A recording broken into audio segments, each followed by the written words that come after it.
Salam alaikum, Talli Dazoul, bonjour. Alors, Rafa, il a fait une vidéo pour titrer «L'Algérie a-t-elle reporté son adhésion aux BRICS?» Donc lui, sa théorie, en tout cas son analyse, lie cette non-adhésion cette année-là aux BRICS à la situation notamment au Niger. Et pour moi, ça rejoint ce que je pense, hein, puisque j'avais dit ça le jour même de l'annonce de la non-adhésion sur un live. J'avais soulevé le problème sans le développer aussi bien que lui, bien sûr. Et la dernière chose, moi franchement, il y a quelque chose de beaucoup plus urgent que les BRICS pour l'Algérie, dans l'urgence, dans le présent. Et entre si tu m'annonces, écoute, tu rentres aux BRICS aujourd'hui, mais il y aura la guerre au Niger demain, je veux pas. À choisir, moi je préfère ce que l'Algérie est en train de faire actuellement, de peser tout son poids pour empêcher la guerre. Et ça, c'est ce qu'il y a de plus important pour nous tous. Pour nous tous. Les BRICS, c'est du long terme. C'est du long terme. Tout le monde ce jour-là s'était focalisé sur essentiellement l'économie, mais ce problème, il est essentiel et tout est lié d'ailleurs. Notamment, il y a Hassan DZ 7292 que je salue, hein, merci pour les commentaires. D'ailleurs, entre parenthèses, je lis toujours tous les commentaires. Des fois, je réponds parce que j'ai le temps. Des fois, je réponds pas, mais je les lis et je vous remercie pour vos commentaires et vos idées, hein, bien sûr, hein, parce que ça aide. Notamment, lui, Hassan, qu'est-ce qu'il m'avait posé comme question? Faut pas perdre de vue que l'Algérie a été sollicitée pour les conflits russo-ukrainiens. Si l'Algérie est acceptée dans les BRICS, elle perd sa neutralité. T'en penses quoi? C'est une question tout à fait pertinente, quoi, une réflexion tout à fait pertinente. On va se concentrer, moi je pense pas que directement sur le conflit russo-ukrainien, mais sur le Niger, c'est essentiel le rôle que l'Algérie elle est en train de jouer. Essentiel. D'une part, on a besoin de la paix, bien sûr. D'autre part, l'Algérie va, Inch'Allah, en obtenant qu'il n'y a pas de guerre dans la région, elle va obtenir un poids diplomatique, un poids stratégique supplémentaire, qui est énorme, énorme. Elle va obtenir, on sait bien que les populations africaines, surtout les panafricains et tout ça, ils ont une très très bonne vision de l'Algérie, mais les dirigeants africains, même de la CEDEAO, bien sûr, ils en seront totalement reconnaissants à l'Algérie, puisque même si ça joue les gros bras et tout, personne ne veut de cette guerre. Et le rôle qu'elle est en train de jouer l'Algérie actuellement, c'est beaucoup plus important, comme je le disais, que de rentrer dans les BRICS pour le moment. Parce que pour les BRICS, c'est encore autre chose. Donc, faire la paix, on obtient un poids énorme dans la région, dans le monde même, hein, dans le monde, parce que c'est une crise mondiale, cette crise du Niger, et aussi auprès des dirigeants africains, y compris de la CEDEAO. D'une étude réalisée par le Centre algérien de recherche en économie appliquée pour le développement, CREAD. L'étude a aussi permis d'identifier les pays avec lesquels l'Algérie a un potentiel d'exportation. Et ce sont essentiellement les pays limitrophes de l'Algérie, les pays de l'Afrique de l'Ouest et l'Afrique centrale, et la puissance de l'Afrique, qui est l'Afrique du Sud. Donc économiquement aussi, les choses sont très très claires. Les routes du commerce sont là pour en témoigner. On l'appelle aussi route de l'amitié, bien sûr. Toutes ces routes que vous voyez là, mais y compris celle qui va en Mauritanie, toutes en grande partie financées par l'Algérie, que ce soit au Mali, au Niger, en Algérie même et en Mauritanie. Toutes ces routes, c'est aussi ce qu'on appelle la route de la soie africaine. Donc vous voyez que tout est lié aussi avec la paix, les BRICS, et on va venir à la fin à nous-mêmes. Et ce que j'aimerais voir changer, bien sûr. Alors, donc dans l'ordre, il faut la paix dans la région d'abord, premièrement et avant tout. Et ensuite, c'est la réforme de l'État et de l'économie. la monnaie et, in fine, l'adhésion aux BRICS plus tard. Donc pour qu'on arrive à tout ça, il y a beaucoup de boulot pour le moment. Alors c'est là où on en vient à la monnaie. La monnaie qui est l'étalon de la confiance que les citoyens ont, que les entreprises ont, que les investisseurs ont dans le pays où ils vont opérer et où ils vivent. Alors une monnaie non convertible, c'est une monnaie qu'on peut acheter que sur place dans le pays. On ne peut pas l'avoir à l'étranger. Pour le cas du dinar algérien, lui, il est convertible mais non exportable. C'est-à-dire là, on est dans un régime, nous, de convertibilité courante. Ça veut dire que ça concerne essentiellement le commerce extérieur de biens et de services, c'est-à-dire les importations. Ou bien on peut appeler ça aussi la convertibilité partielle, ce qui permet aux entreprises à capitaux étrangers d'échanger des devises à la banque pour des opérations de commerce, d'importation, etc., de services financiers, et aussi rapatrier leurs bénéfices et les profits qu'ils ont réalisés en Algérie. Donc nous, on est sous ce régime-là. Mais est-ce qu'on peut aller vers la convertibilité totale du dinar? C'est-à-dire que vous pouvez acheter des dinars à l'étranger, enfin, vous voyez, une monnaie, une devise internationale. On va essayer de faire un petit résumé. Donc, en gros, notre économie, après 1988, après Boumediene, Allah yarahmou, et jusqu'à 2019, donc avant le Hirak, il y a eu d'abord la libéralisation de l'économie, et il y a eu aussi la libération totale du commerce extérieur qui, en 97. Ça avait permis de mettre fin aux pénuries fréquentes. Je me souviens, avant, dans les années 88 et tout, il y avait beaucoup de pénuries de divers produits, etc. Je parle pas des pénuries actuelles qui arrivent de temps en temps, de moins en moins souvent, qui sont dues à de la risaba, à de la corruption, etc. C'est pas dû à l'économie elle-même. Donc, ça nous avait permis ça.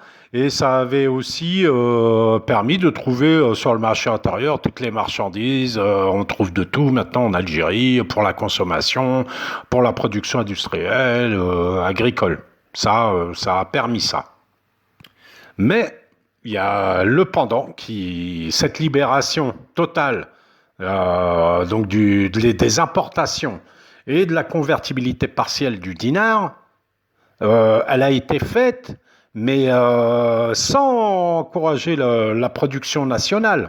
Et ça a eu des effets hyper néfastes. La production industrielle et tout ça, maintenant, elle est descendue jusqu'à 5% de notre PIB, dans le PIB.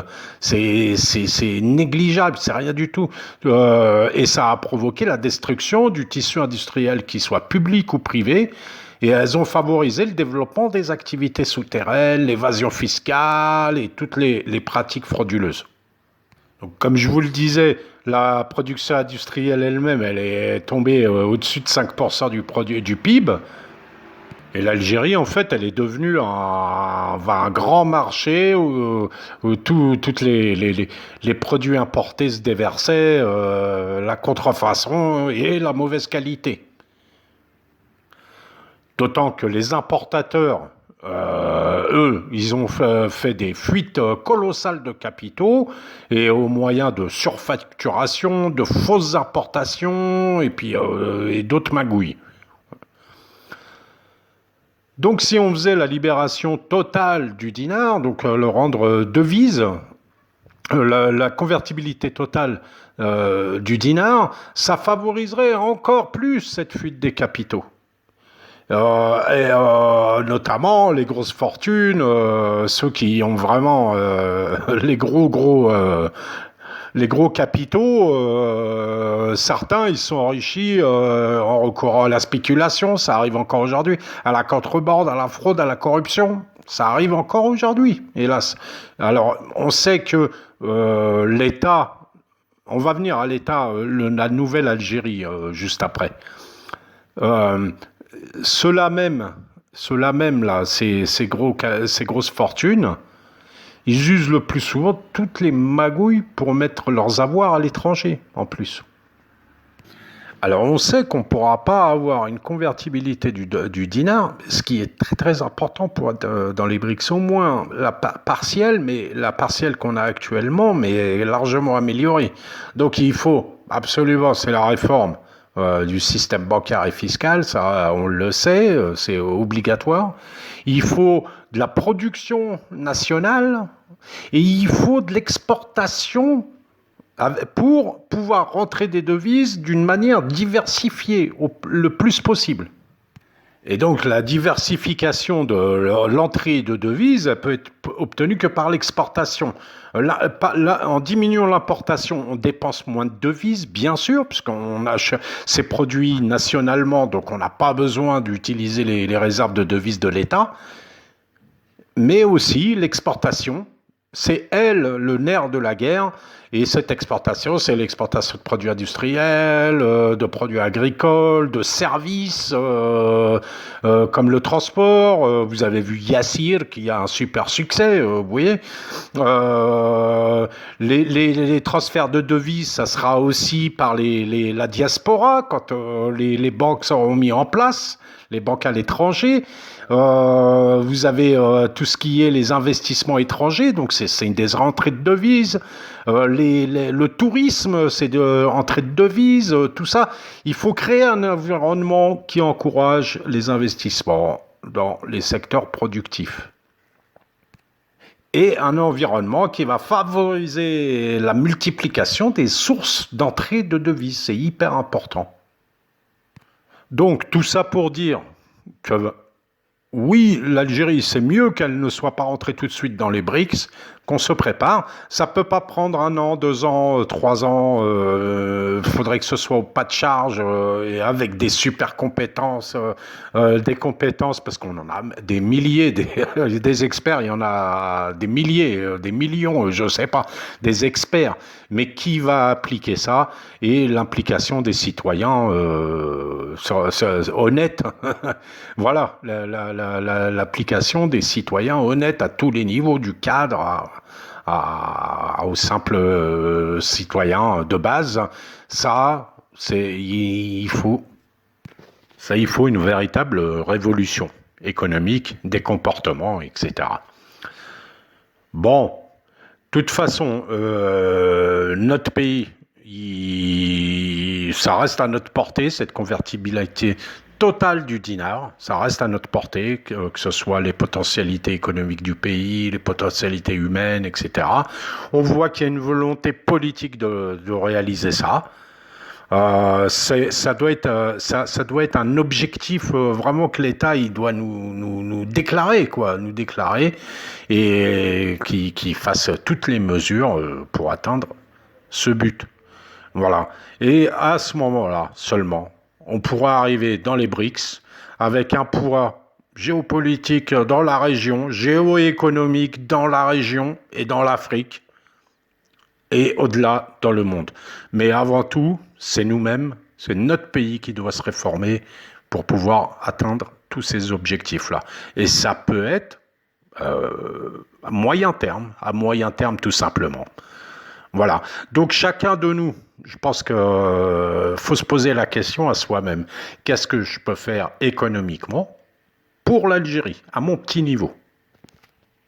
Allez, je vous laisse avec un expert économiste algérien qui va vous parler du dinar convertible. Allez, ma'aslama, à bientôt, Inch'Allah. La monnaie dépend de l'économie.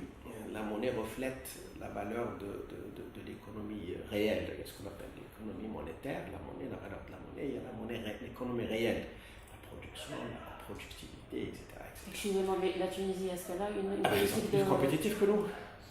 Ils sont plus compétitifs que nous. Deuxième facteur en Algérie, c'est l'informel. C'est l'économie informelle. C'est-à-dire qu'il y a une demande sur la devise étrangère, sur la monnaie étrangère, une demande très forte parce qu'il y a un pouvoir d'achat en Algérie supérieur à celui qu'on trouve en Tunisie, ou au Maroc, ou en Égypte. Il y a un pouvoir d'achat, et donc ce pouvoir d'achat peut s'exprimer soit dans l'investissement, soit dans la consommation. Et comme il y a une contrainte d'accès à la monnaie de la Banque d'Algérie, enfin à la devise donnée par la Banque d'Algérie, puisqu'on n'est pas dans un système de convertibilité, Donc il y a le marché parallèle qui se crée et qui essaie d'absorber cet excédent de demande de monnaie étrangère pour le commerce extérieur, pour les achats, pour le tourisme, pour le voyage, etc. Et donc la monnaie, si aujourd'hui la monnaie, le dinar vaut plutôt 1 euro vaut 140 dinars, si vous allez à Port Saïd, le dinar est à 210, 215. Et donc cette situation crée une tension sur le dinar. On essaie de le faire rapprocher du marché parallèle. On lâche, la Banque d'Algérie lâche un peu pour le faire rapprocher, pour trouver un équilibre. Mais ça devient impossible. Ben, la solution, on Le aurait marché pu, de convertibilité? absolument, on aurait pu régler ce problème. Peut-être aujourd'hui c'est difficile. On aurait pu régler ce problème quand on avait de l'aisance financière, quand on avait des réserves de change, des seuils très très importants. On aurait pu à ce moment-là mettre, je ne sais pas, les calculs a été fait par la Banque d'Algérie, je pense, 6 milliards ou 10 milliards de dollars sur le marché de change. On aurait stabilisé, c'est-à-dire voilà, on aurait épongé les excédents d'un moment, après ça se stabilise. Et on aurait une monnaie convertible, et ceux qui vendent la monnaie étrangère, puisqu'ils ont confiance dans le système, et ceux qui achètent, et on aurait pu mettre en place ce marché de change pour ne pas aller sur le formel. On n'a pas fait aujourd'hui, c'est assez difficile, parce que, deuxième facteur, et c'est ça le plus important, la confiance. La monnaie et la valeur d'une monnaie est exprimée par l'état de santé de l'économie et de la confiance. La monnaie, c'est la confiance. J'ai confiance dans le dollar, j'ai confiance dans l'euro, donc je les achète. Je n'ai pas confiance dans le dinar, donc je le vends. Dès que j'ai des excédents de dinar, je vais les vendre pour acheter. Donc le problème de confiance, on n'a pas confiance dans notre dinar.